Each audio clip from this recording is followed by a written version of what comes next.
Tes 1 2.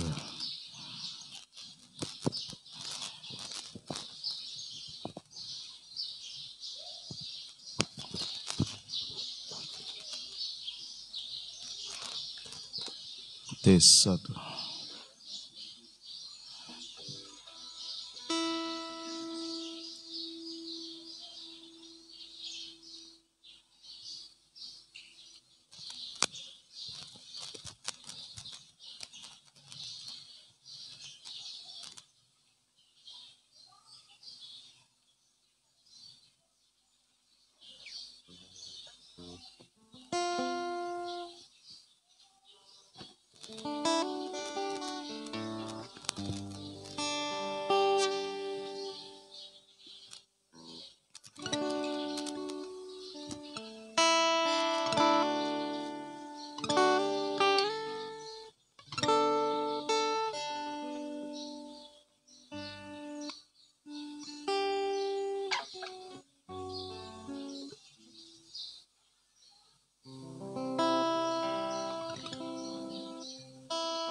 Tuhan, aku rindu. Tuhan, aku siap. Penuhi aku dengan roh-Mu. Ku rindu lawatan-Mu. Tuhan, aku rindu. Tuhan, aku rindu. Tuhan, aku siap. Penuhi aku dengan roh-Mu. Ku rindu lawatan-Mu.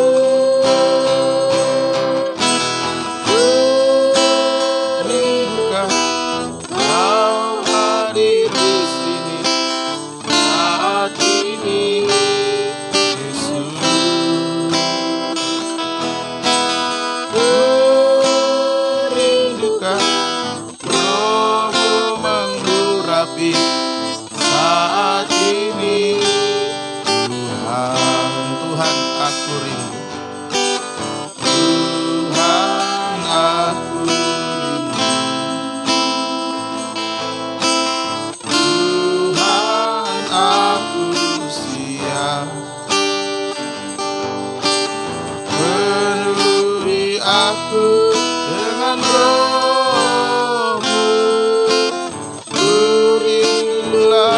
Lawatan-Mu. Ku rindukan Kau hadir di sini saat ini, Yesus. Ku rindukan Roh-Mu menggurapi saat ini. Puji bagi nama Tuhan, kita akan segera memulaikan ibadah doa puasa kita pada season yang pertama saat pagi hari ini. Dari tempat ini saya mengucapkan kepada kita semua, baik kita yang ada di tempat ini, juga kepada umat Tuhan yang mengikuti ibadah ini secara online, dimanapun Bapak Ibu Saudara-saudari berada. Kami mengucapkan selamat pagi, salam damai sejahtera, biarlah kasih sayang dari Tuhan kita Yesus Kristus menyertai kehidupan kita, terutama dalam ibadah pelayanan kita, dalam ibadah doa puasa sepanjang hari ini. Puji Tuhan, mengawali ibadah kita, mari bersama saya jemput kita bangkit berdiri, kita angkat pujian dalam nyanyian tambahan 99 pertolongan-Mu. Hatiku tenang berada dekat-Mu, Kaulah jawaban hidupku. Hatiku tenang berada dekat-Mu, Kau yang pelihara hidupku. Hatiku tenang berada dekat-Mu. Hatiku tenang berada dekatmu. Kaulah jawaban hidupku. Hatiku tenang berada dekatmu. Kau yang pelihara hidupku. Pertolonganmu begitu ajaib. Pertolonganmu begitu ajaib. Kau telah memikat hatiku di saat aku tak sanggup lagi. Di saat aku tak sanggup lagi, di situ tanganmu bekerja.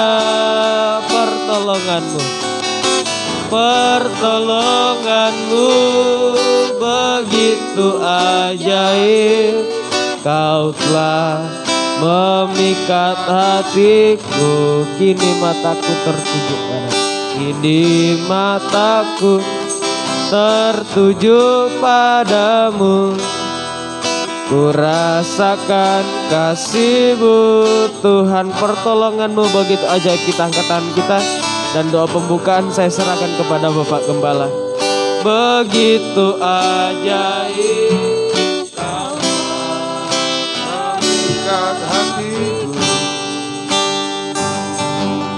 Di saat aku tak sanggup lagi, di situ tangan-Mu bekerja. Pertolongan-Mu begitu ajaib. Kau telah memikat hatiku. Kini mataku tertuju padamu.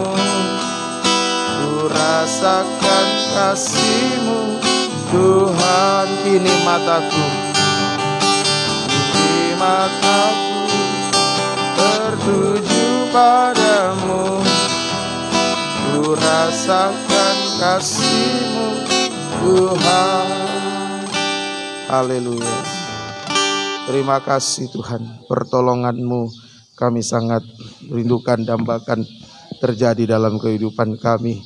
Di dalam menghadapi setiap pergumulan, kami tidak mampu Tuhan menghadapi keadaan akhir zaman ini.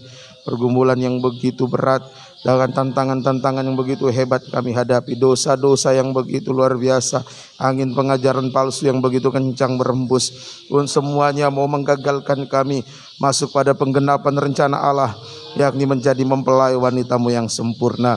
Itu sebabnya pada sepanjang hari ini kami datang untuk berdoa, berpuasa, menyangkal diri, memikul salib, untuk mengalami perobekan daging sampai daging kami tidak bersuara lagi, sehingga kehidupan kami mengalami kemenangan daripada Tuhan.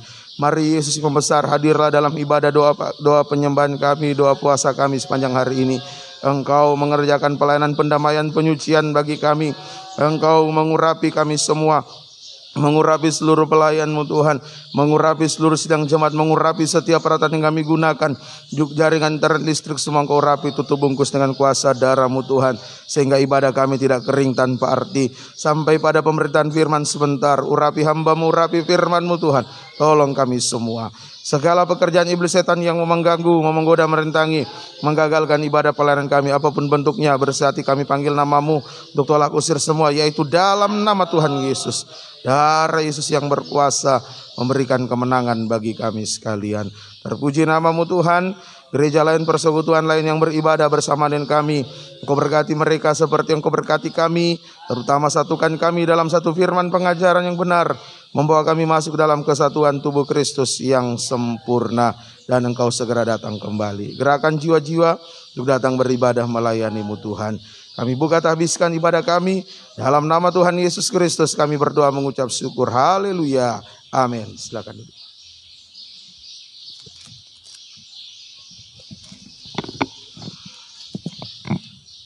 Puji Tuhan, diucapkan banyak terima kasih kepada Bapak Gembala yang sudah membuka ibadah kita dalam doa. Tuhan memberkati. Puji Tuhan, kita melanjutkan pujian kita dalam nyanyian tambahan nomor 10, Jalan Tuhan, ada waktu di hidupku.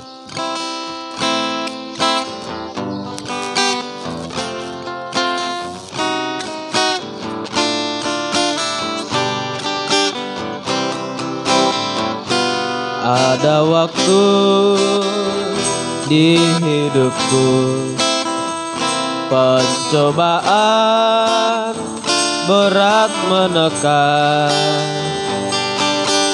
Aku berseru, mengapa ya Tuhan, nyatakan kehendak-Mu. Baitnya yang kedua, jalan Tuhan bukan jalan,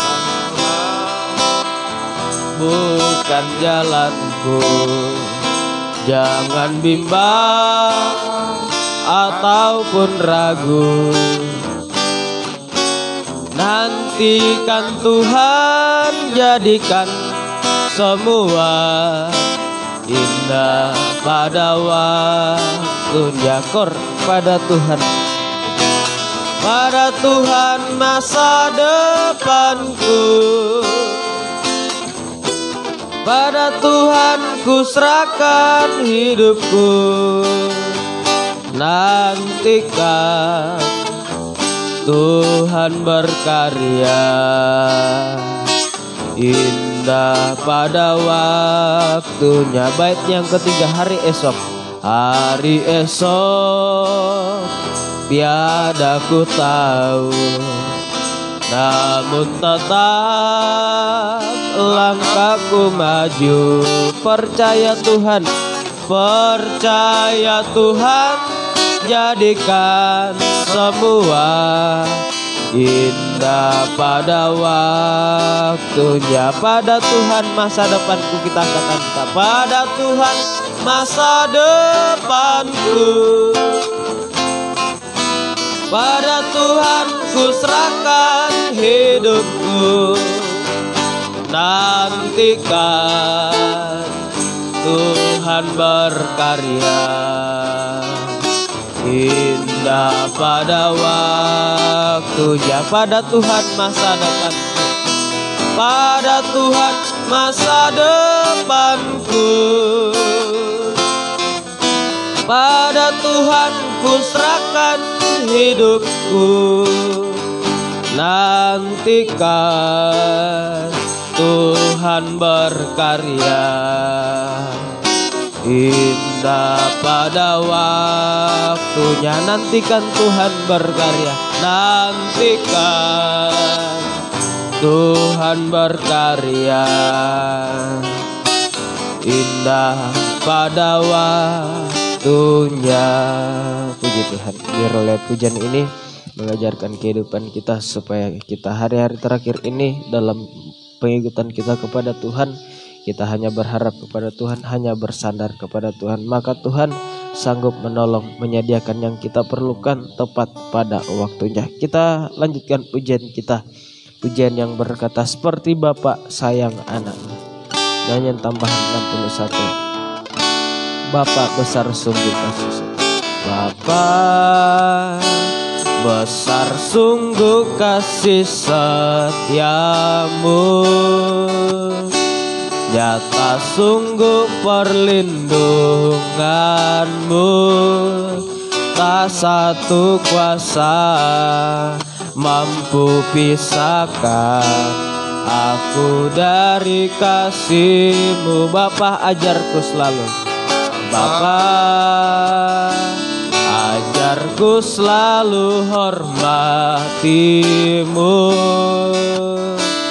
ajarku menurut perintah-Mu, berikan ku hati untuk menyembah-Mu dan bersyukur tiap waktu. Seperti Bapa, seperti Bapa sayang anaknya, demikianlah Engkau mengasihiku. Kau jadikan biji mata-Mu, Kau berikan semua yang ada padamu. Seperti Bapa sayang anaknya, demikianlah Engkau menuntun langkahku. Hari depan indah kau beri rancanganmu yang terbaik. Hari depan indah kau beri, hari depan indah kau beri rancanganmu yang terbaik. Sekali lagi, hari depan indah kau beri rancanganmu yang terbaik bagiku. Puji Tuhan. Tuhan merancangkan rancangan damai sejahtera atas kehidupan kita, asalkan kita mau menjadi kehidupan yang mantap tergembala, mau menjadi kehidupan yang mendengar dan taat dengar-dengaran pada firman penggembalaan. Tiba saatnya kita akan menerima kebesaran firman Tuhan. Kita pujikan pujian yang berkata, buatlah jalanmu, nyanyian tambahan 26, dan mari bersama kita bangkit berdiri. Jalanmu dalam saya, Tuhan penjunan ku tanah liat. Biar kau kerjakan, biar kau kerjakan seturut maumu. Ku tunggu diam di kakimu. Biar buatlah jalanmu dalam saya. Pelayanan selanjutnya saya kembalikan kepada Bapak Gembala.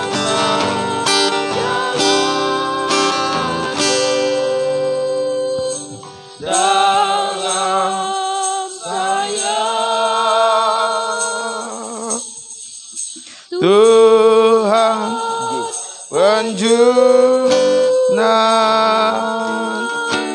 ku tanah liat. Kita mengangkat tangan kanan kita. Biar kau kerjakan, biar kau kerjakan seturut maumu.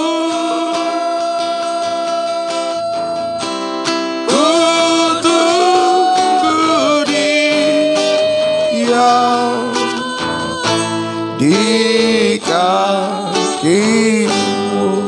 Haleluya. Terima kasih Tuhan. Ini kerinduan kami Tuhan, agar Engkau mengerjakan yang terbaik dalam kehidupan kami, menuntun kami di jalan yang lurus sampai mencapai kota Yerusalem yang baru. Kami diperhadapkan dengan begitu banyak tantangan pergumulan. Kami tidak mampu yang bisa kami kerjakan, hanya duduk diam di bawah kaki Tuhan, mendengarkan firman, menyembah Engkau Tuhan, dan Engkau yang berperang ganti kami. Pertolongan Tuhan ajaib nyata dalam kehidupan kami semua. Terima kasih Tuhan. Urapi kami Tuhan, mulai dari hamba-Mu untuk mampu menyampaikan firman dengan baik, dengan benar, dengan murni, sesuai kehendak dan kasih sayang Tuhan. Biar apa yang sudah dikerjakan itu yang diajarkan, supaya tidak menjadi penipu di tengah-tengah sidang jemaat-Mu. Urapi juga seluruh umat-Mu bisa mendengarkan firman dengan suatu kebutuhan, mengerti, percaya, yakin akan firman-Mu, serta mampukan kami semua bisa melakukan firman-Mu, mendorong kami bisa berdoa menyembah Engkau dengan benar. Kami memenaikkan segala ucapan syukur penyembahan kami kepadamu Tuhan, sampai dengan bahasa air mata pun Engkau mengetahui apa yang menjadi pergumulan kami. Engkau mampu menolong tepat pada waktunya. Terpuji nama-Mu Tuhan. Kuasa-kuasa iblis setan yang mau mengganggu kami saat kami mendengarkan firman, saat kami berdoa menyembah Engkau Tuhan, apapun bentuknya kami tolak usir semua, yaitu dalam nama Tuhan Yesus. Darah Yesus yang berkuasa memberikan kemenangan bagi kami sekalian. Kebebasan Roh Kudus menjadi bagian kami. Terpuji nama-Mu. Dengan segala kerendahan hati dan kesederhanaan kami mau sambut terima kebesaran firman-Mu Tuhan. Di dalam nama Tuhan Yesus Kristus kami berdoa dan mengucap syukur. Haleluya. Amin. Silakan duduk.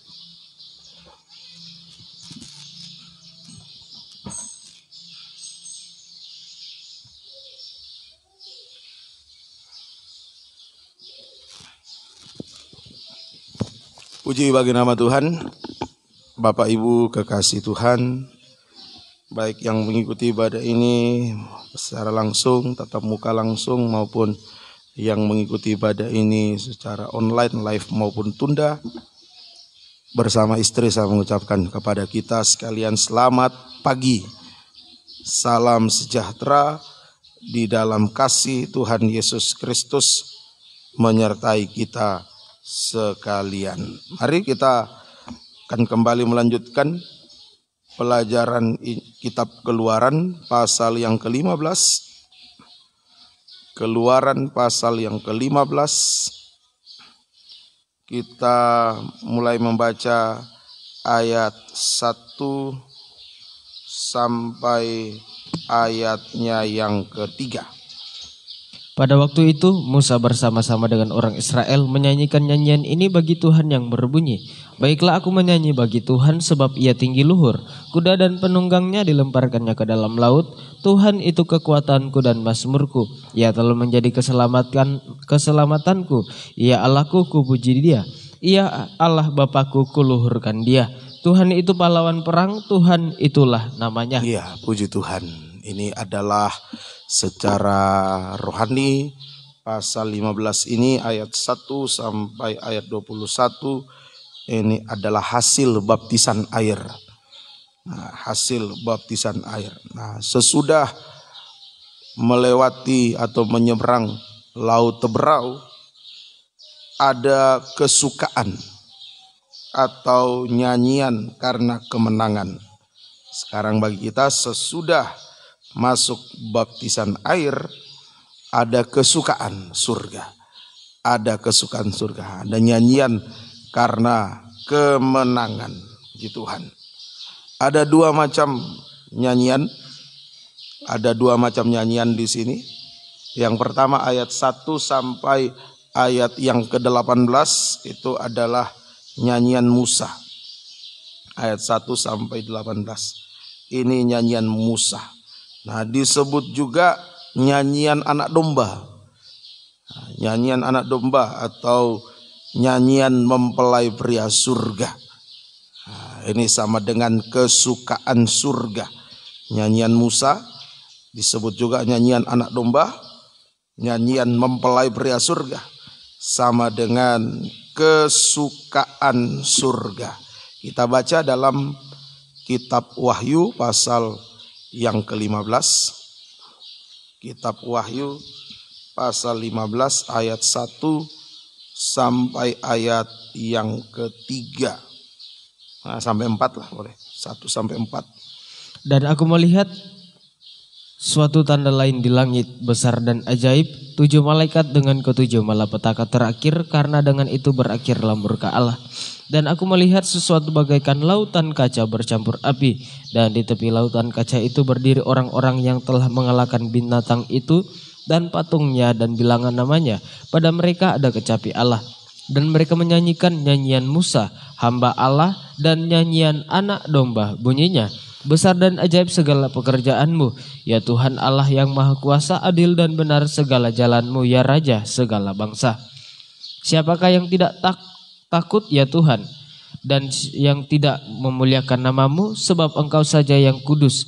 Karena semua bangsa akan datang dan sujud menyembah engkau, sebab telah nyata kebenaran segala penghakimanmu." Iya, ini nyanyian Musa disebut juga nyanyian anak domba.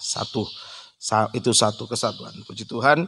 Nah, nyanyian Musa dinyanyikan di tepi laut Teberau, sampai dinyanyikan lagi di depan tahta surga.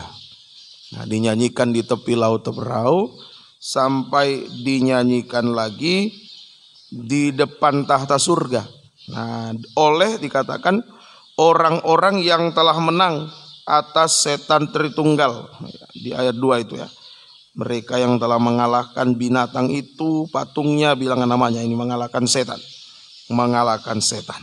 Dulu Musa menyanyi karena menang atas Firaun dan prajuritnya. Nah, sekarang kita menyanyi karena menang atas setan Tritunggal. Nah, jadi hasil baptisan air yang benar adalah kemenangan. Ya, kemenangan atas setan Tritunggal. sehingga menimbulkan kesukaan surga. Itu hasil baptisan air benar. Atau ya kesukaan surga karena menang, nah, lebih bagus gitu ya. Kesukaan surga karena menang atas setan Tritunggal. Nah, mari kita buktikan kita ini sudah masuk baptisan air yang benar, sudah mengalami hasilnya atau belum.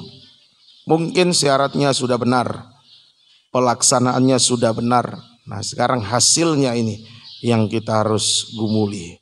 Harus mengalami kemenangan atas setan Tritunggal. Itulah sukacita surga, kesukaan surga. Kemenangan ini harus terus kita jaga. Sudah menang, harus kita jaga sampai kita bisa mencapai tahta surga. Nah, sebab banyak yang terjadi setelah masuk baptisan air, dia sudah menang tapi dia tidak jaga. Terjerumus lagi dalam dosa, jatuh lagi dalam dosa. Nah, kalah lagi ya berarti. Jadi kita sudah menang lewat baptisan air, sudah ada kemenangan, harus dijaga. Harus dijaga. Caranya bagaimana? Cara menjaga kemenangan supaya kita tidak kalah lagi. Nah, tadi disebut anak domba, nyanyian anak domba. Bicara anak domba ada kaitannya dengan penggembalaan.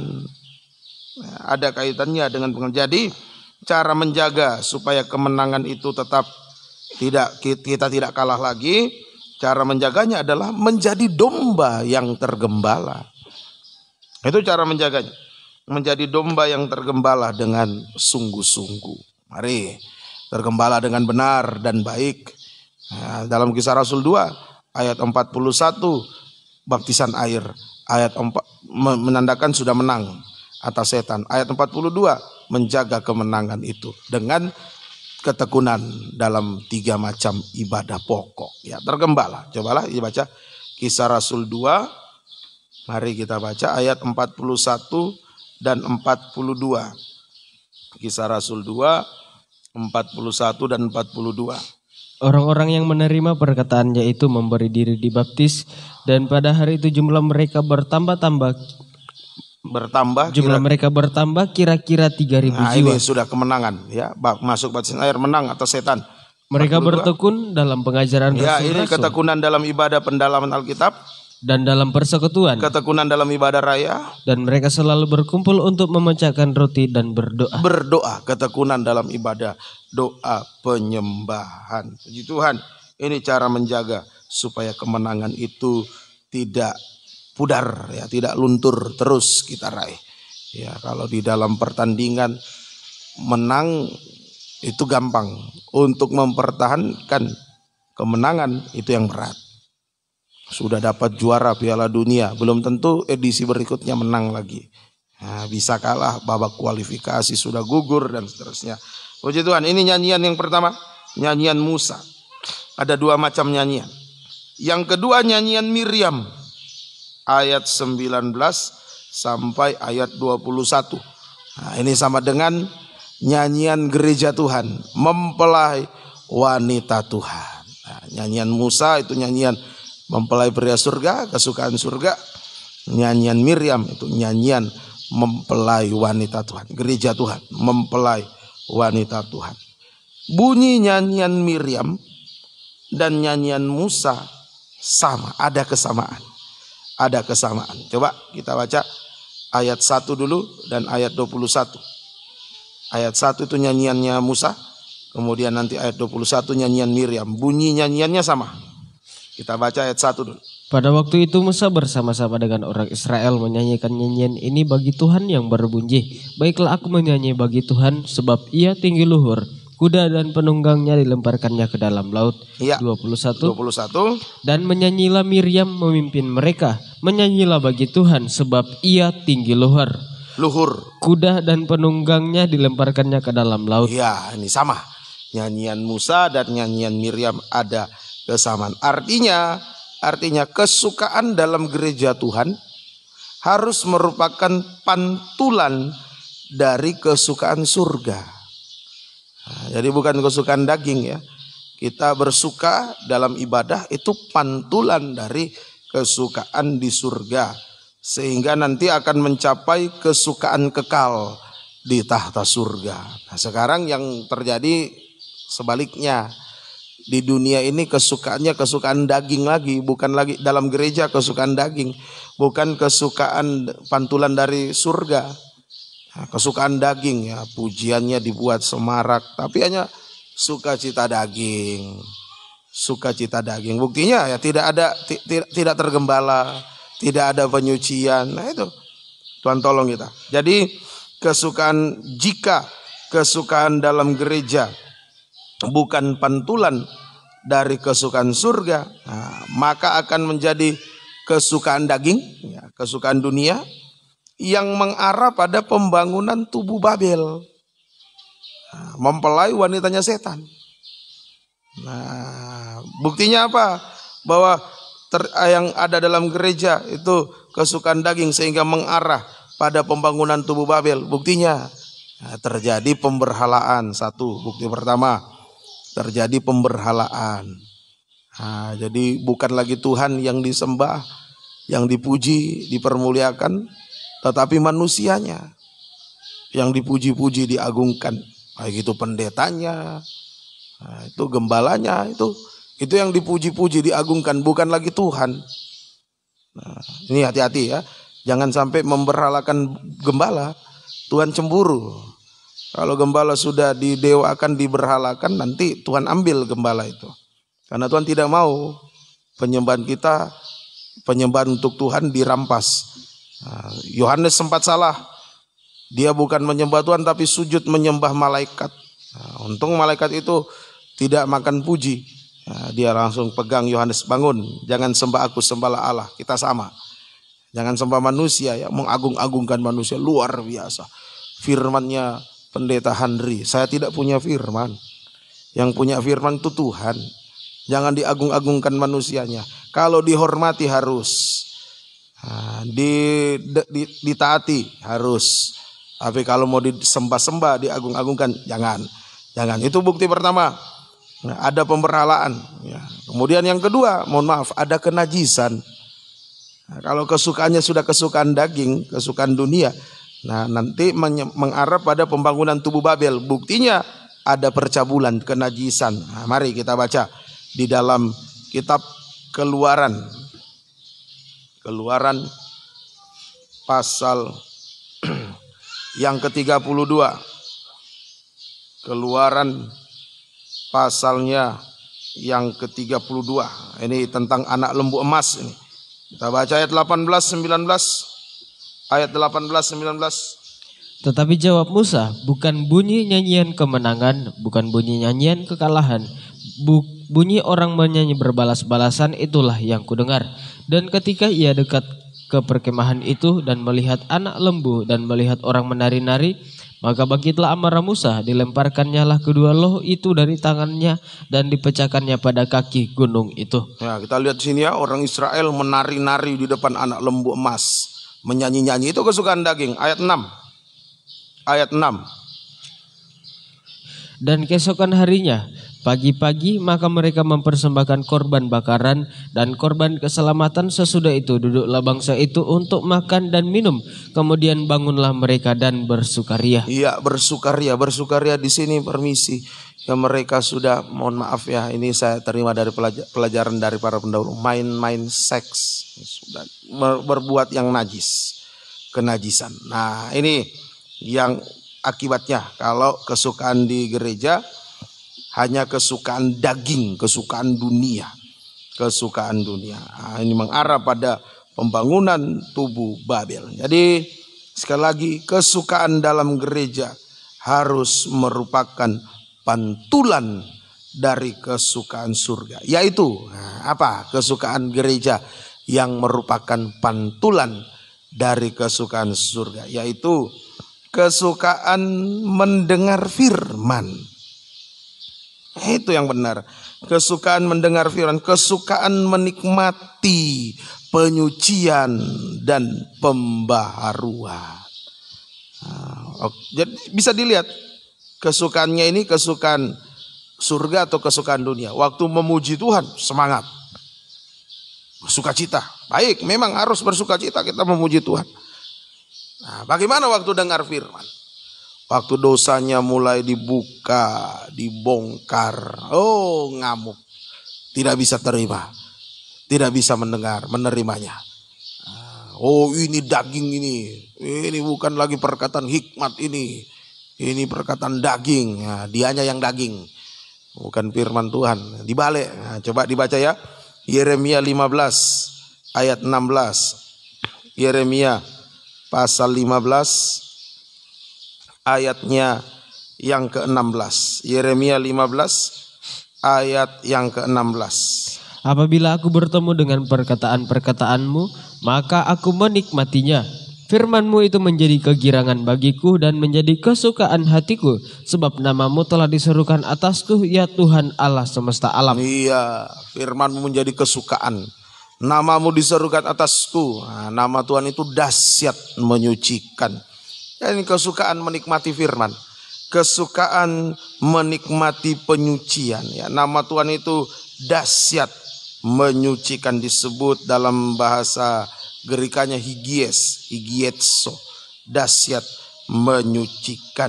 Puji Tuhan. Coba kita baca lagi Mazmur 111 ayat yang ke-9. Mazmur 111 ayat 9. Dikirimnya kebebasan kepada umatnya, diperintahkannya supaya perjanjiannya itu untuk selama-lamanya. Namanya kudus dan dahsyat. Iya, namanya kudus dan dahsyat. Nah, inilah kesukaan surga, ya, kesukaan dalam gereja yang merupakan pantulan dari kesukaan surga. Nah, kita datang puasa, nah, bukan berpuasa seperti orang Israel, pasang muka muram, mengubah air muka mereka, munafik. Ya, kita berpuasa, ya lapar, memang lapar, tapi bersuka cita, mendengar firman, bersuka cita, menikmati penyucian. Amin. Ya, itu puasa yang benar, bukan murung-murung. Yang khotbah juga pasang muka murung supaya dia lapar, kasihan ya. Ya, sukacita kita, sukacita surga, menikmati firman, sukacita menikmati penyucian. Juga dalam Injil Yohanes 3, Yohanes Pembaptis bersukacita mendengar suara mempelai, suara Yesus, ayat 29 itu ya. Puji Tuhan. Sekarang kita belajar isi dari nyanyian Musa, nyanyian gereja Tuhan. Isi dari nyanyian gereja Tuhan. Apa isinya? Mari kita baca kembali di dalam kitab Keluaran 15. Isi yang pertama ayat 1 sampai 3 itu adalah memuliakan Tuhan. Itu isi yang pertama. Memuliakan Tuhan. Itu ayat 1 sampai ayat yang ketiga. Kemudian isi yang kedua, mengaku dan bersaksi tentang kuasa Tuhan. Ayat 4 sampai ayat 9. Mengaku dan bersaksi tentang kuasa Tuhan. Ayat 4 sampai 9. Ini yang akan kita bahas pada berapa session ini. Nah, mungkin selesai atau tidak selesai ya, kita terserah Tuhan. Kemudian yang ketiga, penyembahan. Ayat 10 sampai ayat 13. Dan yang terakhir, yang keempat, isi nyanyian gereja Tuhan adalah nubuatan tentang sesuatu yang akan terjadi di Kanaan. Sesuatu yang akan terjadi di Kanaan. Nah, ini kita bahas poin yang pertama. Diulangi baca. Ayat 1 sampai ayat 3. Ini, memuliakan Tuhan. Ayat 1 sampai 3 diulangi baca. Pada waktu itu Musa bersama-sama dengan orang Israel menyanyikan nyanyian ini bagi Tuhan yang berbunyi, baiklah, aku menyanyi bagi Tuhan, sebab ia tinggi luhur, kuda dan penunggangnya dilemparkannya ke dalam laut. Tuhan itu kekuatanku dan mazmurku, ia telah menjadi keselamatanku, ia Allahku, kupuji dia, ia Allah Bapakku, kuluhurkan dia. Tuhan itu pahlawan perang, Tuhan itulah namanya. Ya, terima kasih. Ada 3 hal yang ditekankan di sini. Waktu Musa menyanyi, ya, memuliakan Tuhan, ada 3 hal yang ditekankan. Yang pertama disebut Tuhan. Cek 1, 2. Sudah? Mulai. Oke. Ya, ini ada 3 hal. Suaranya belum ada. Tunggu sebentar. Ya. Inilah alatnya belum canggih. Jadi seperti ini. Jangan dulu otak-atik. Tes 1 2. Tes 1. Ulang. Ya sudah ada. Jadi ada 3 hal yang ditekankan di sini. Ada 3 hal yang ditekankan. Yang pertama, Tuhan adalah Allah Bapa kita. Tuhan itu Bapa, Allah Bapa kita. Hal yang pertama yang ditekankan.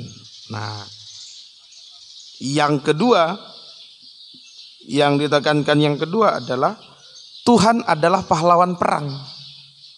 Tuhan adalah pahlawan perang. Dan yang ketiga, Tuhan itulah namanya. Nah, ini jadi memuliakan Tuhan. Nah, di sini ada 3 hal yang ditekankan.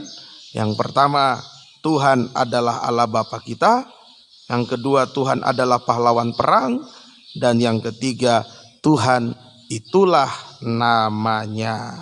Mari kita akan periksa apa maksudnya ini. Ini memuliakan Tuhan. Bapa, bicara Bapa, ada kaitannya dengan pengajaran. Ya, kalau kita bicara Bapa itu ada kaitannya dengan pengajaran. Mari kita baca Injil Yohanes 6 ayat 44 sampai 45. Yohanes 6 ayat 44 sampai ayat yang ke-45. Ini bicara Bapa. Ada kaitannya dengan pengajaran. Silakan. Tidak ada seorang pun yang dapat datang kepadaku jikalau ia tidak ditarik oleh Bapa yang mengutus aku, dan ia akan kubangkitkan pada akhir zaman. Ada tertulis dalam kitab nabi-nabi, dan mereka semua akan diajar oleh Allah. Dan setiap orang yang telah mendengar dan menerima pengajaran dari Bapa datang kepadaku.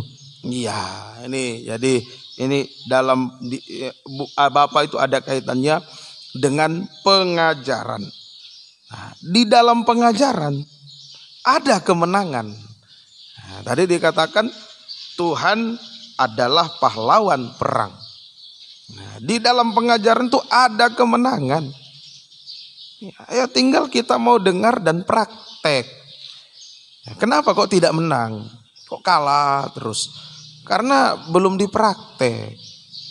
Coba praktek dulu. Makanya saya bilang sama sidang jemaat di Tentena, mari dengar dulu firman, praktek, pasti ada solusi. Jadi biar tidak perlu konsultasi, praktek firman langsung ada jawaban, ada kemenangan, ada kemenangan. Puji Tuhan.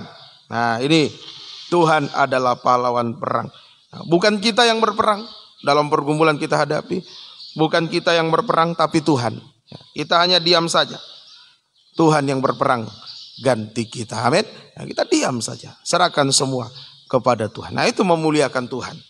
Memuliakan Tuhan berarti kita mau menerima pengajaran. Tuhan adalah Allah Bapa kita. Di dalam pengajaran ada kemenangan. Yang penting kita dengar, kita praktek, menang. Tuhan itu pahlawan perang. Kita diam saja. Tadi lagu memasuk firman. Ku duduk diam di kaki Tuhan. Kita diam, Tuhan yang berperang. Ya, bagi kehidupan kita. Sudah ditunjukkan di dalam Keluaran 14 ya. Ya, coba dibaca Keluaran 14 ayat 14. Tuhan sendiri yang katakan kepada Musa ini.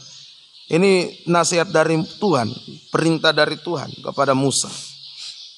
Tuhan akan berperang untuk kamu dan kamu akan diam saja. Ya, kepada bangsa Israel.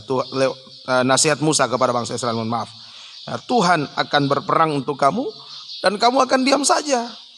Nah, jadi dengar dulu firman, duduk di kaki Tuhan, dengar firman pengajaran, nah, kemudian kita praktek, nah, sudah Tuhan yang berperang, ganti kita, ada kemenangan, kita diam. Ya, kadang memang ketika menghadapi masalah ini, tadi malam saya ditelepon, begini, sudah mereka sudah mau jalan bagikan SK pemecatan ya. Ya saya buka saja ya, saya secara sepihak sudah dipecat dari organisasi. Tapi itu secara sepihak. Kami masih perjuangkan, itu belum final sebenarnya. Perjuangan kami belum selesai. Mereka pun sebenarnya belum berhak untuk melakukan seperti itu. Jadi sudah melakukan pemecatan secara sepihak. Ya, belum selesai. Masih bahkan sudah ada titik terang. Jadi tidak boleh sebenarnya seperti itu. Kalau seandainya kami mau menggugat lagi ke hukum, bisa menang kami. Yang serahkan sama Tuhan. Lalu sudah dirapatkan, akan datang pengurus, akan datang dari Kementerian Agama, Bimas Kristen, dari polisi, dari Babinsa, mau ambil gereja seenaknya. Enak mau ambil seperti itu. Adakah uang dari mereka? Adakah air mata mereka mendirikan ini bangunan ini? Lalu mau datang. Nah, ini kita berdoa ya. Kita doakan semuanya. Diam, Tuhan yang berperang. Ganti kita diam di sini bukan masa bodoh. Ya, diam ya, kita diam, tidak ada penyembahan, tidak ada dengar firman. Diam-diam saja santai, masa bodoh cuek, bukan. Diam di sini berarti menyerah sepenuh kepada Tuhan. Maka pasti menang. Apa buktinya? Ada kemenangan. Apa buktinya? Bahwa kita menang. Nah, Mazmur 111 tadi sudah dibaca ayat 9, ulangi baca. Tadi dikatakan Tuhan itulah namanya. Apa buktinya bahwa kita menang? Kita baca Mazmur 111 ayat 9. Dikirimnya kebebasan untuk umatnya, diperintahkannya supaya perjanjiannya itu untuk selama-lamanya, namanya kudus dan dahsyat. Ya, bukti yang pertama bahwa kita menang adalah, nah dikatakan nama Tuhan itu dahsyat menyucikan. Jadi bukti yang pertama mengalami penyucian. Itu menang. Masalah belum selesai, tapi kita sudah mengalami penyucian. Sudah menang itu. Tinggal urusannya Tuhan itu masalah kita itu. Pergumulan kita urusannya Tuhan. Yang penting kita sudah mengalami penyucian.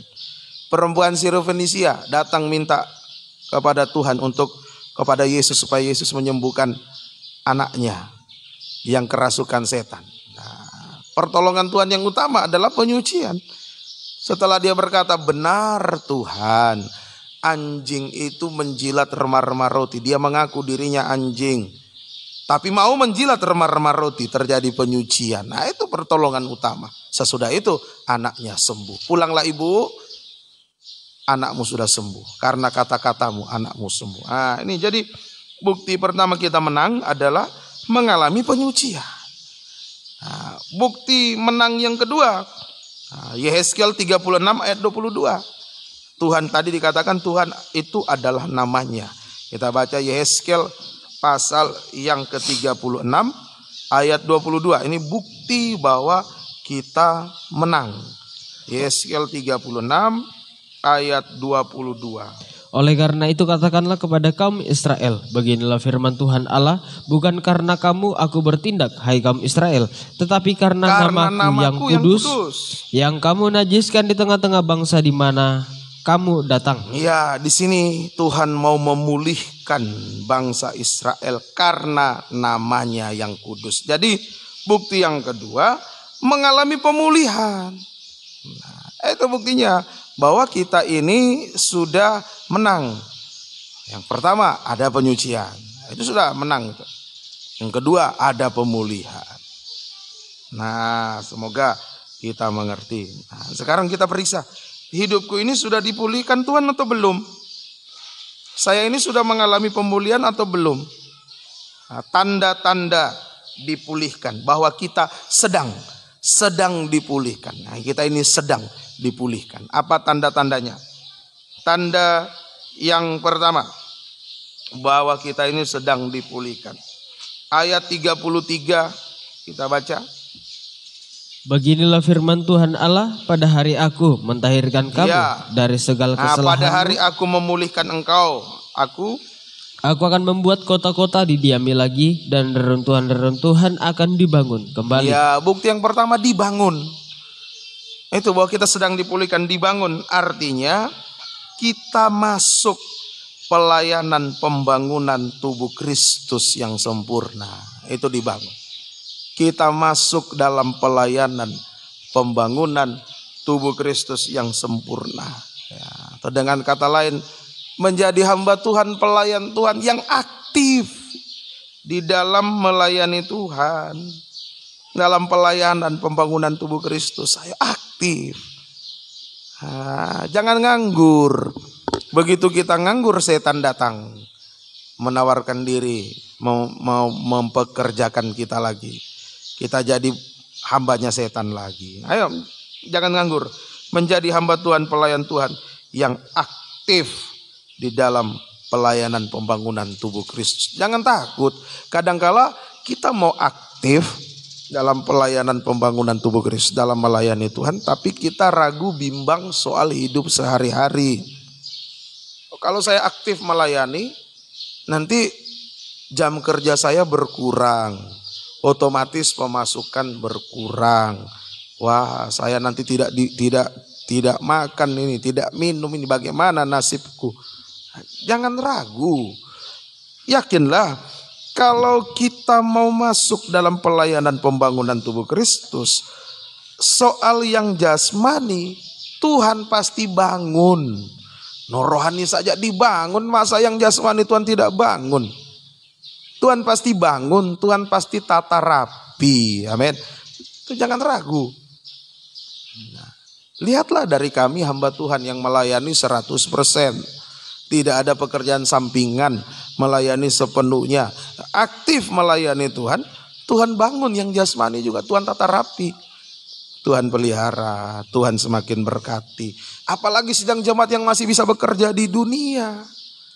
Aktif melayani Tuhan, yang jasmani pasti Tuhan pelihara, Tuhan bangun, Tuhan tata rapi. Itu bukti bahwa kita sedang dipulihkan. Bukti yang pertama, dibangun. Nah, bukti yang kedua juga di ayat yang sama tadi, didiami. Didiami atau diisi. Kota-kota tidak kosong lagi, didiami, diisi. Nah, apa artinya ini? Didiami atau diisi? Artinya bukti bahwa kita sedang dipulihkan. Tekun dalam 3 macam ibadah pokok sehingga kita diisi dengan firman. Itu hasil ketekunan dalam ibadah pendalaman Alkitab perjamuan suci. Diisi dengan Roh Kudus, hasil ketekunan dalam ibadah raya. Diisi dengan kasih Allah, hasil ketekunan dalam ibadah doa penyembahan. Itu didiami, diisi. Jadi kita tidak kosong, hidup kita sudah berisi firman, berisi Roh Kudus, berisi kasih Allah. Tidak ada tempat untuk setan. Tidak ada tempat lagi untuk setan. Ini bukti kita sedang dipulihkan. Ayo, bukti pertama, mari, atau tanda pertama kita sedang dipulihkan, mau aktif dalam pelayanan. Baik, banyak orang yang aktif melayani, tapi sayang tidak ada isi. Nah, kita aktif melayani tapi harus ada isinya. Diisi dengan firman, Roh Kudus dan kasih. Tekun dalam 3 macam ibadah pokok. Ada orang rajin tapi tidak pandai. Nah, kerajinan tanpa kepandaian, tanpa hikmat, kata Amsal, tidak ada artinya. Oh, rajin, bantu. Ya bantu plester, bantu. Tapi dia tidak tahu apa plester, cuma rajin. Rajin dia bantu, seret jadi. Begitu dia datang, benjol sana, benjol sini. Nah gitu, rajin dia cuci piring, rajin, wah gosok. Noela biasa bantu cuci piring, rajin bantu. Tapi sabunnya masih dari atas ke bawah, tidak bersih. Biasa dia ambil sapu kamar, rajin dia sapu. Tapi bukannya bersih, tambah tahambur dia punya sampah. Nah gitu, kita rajin aktif melayani, tapi tidak punya isi firman, tidak punya isi Roh Kudus, tidak punya isi kasih, tidak ada gunanya. Harus tekun 3 macam ibadah supaya ada